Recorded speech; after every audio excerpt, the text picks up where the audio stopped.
Hi, my name is Jacob Christensen. My project was a video called Have We Cured Deafness?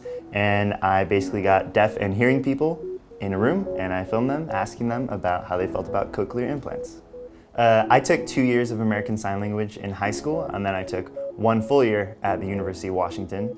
And a big component of the classes was actually learning about deaf culture and how deaf people have struggles that normal hearing people just don't understand, because how can you? A lot of hearing people say you can't hear, you need cochlear implants, we need to fix you, but there isn't actually necessarily a fix to a lot of the deaf community. They don't see themselves as having a disability, they see it as we just communicate in a different way than you. Just like speaking English is not different from speaking Spanish. You're both speaking languages, you're both interacting with people.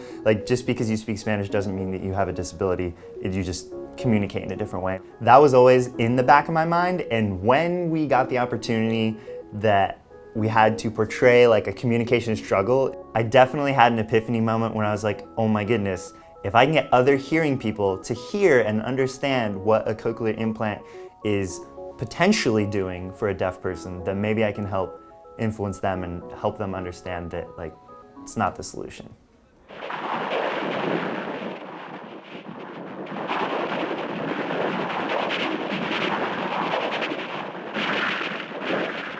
"95% of hearing people, when they hear that clip, they have no idea what it is, and then you tell them this is what a lot of deaf people hear when they use cochlear implants."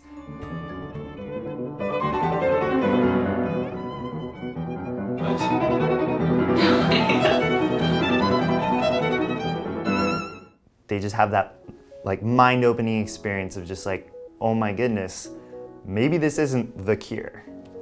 For the deaf people in the video, I reached out to the ASL Club at the University of Washington, and I actually found multiple deaf people in the club, but I had 2 of them come out, and I had interpreters in the room.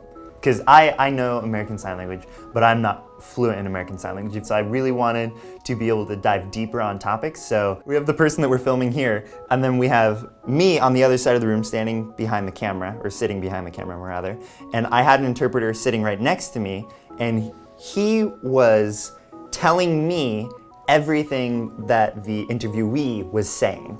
And then we had a second interpreter that was signing everything that I was saying.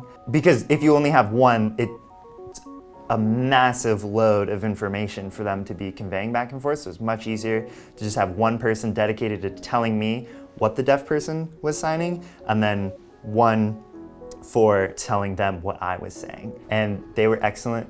Everyone in the community was so willing to donate their time and to come and have the story of the deaf community told. Hands down, the biggest challenge that I faced through the entire brainstorming, filming, and actual editing of the video was making it so that I didn't blatantly offend hearing culture, deaf culture, or deaf people that use cochlear implants.